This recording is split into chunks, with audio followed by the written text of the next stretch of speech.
बुद्धिमान किसान। हिंदी कहानी। बहुत समय पहले की बात है। एक छोटे से गांव में एक किसान रहता था।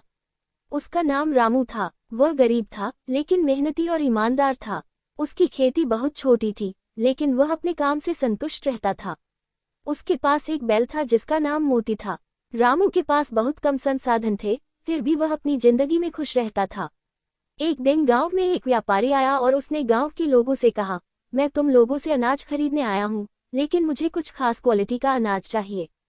जो भी किसान मुझे अच्छा अनाज देगा, उसे मैं अच्छा पैसा दूंगा।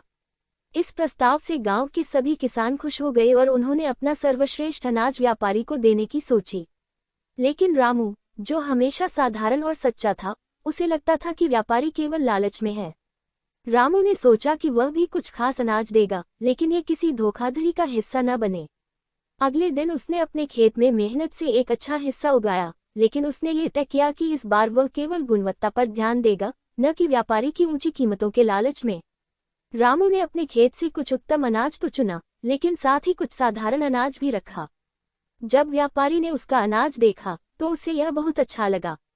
वह बहुत खुश हुआ और रामू से पूछा, तुमने बहुत अच्छा अनाज उगाया है, मुझे इसे खरीदने में कोई समस्या नहीं है, लेकिन ये साधारण अनाज क्यों रखा है?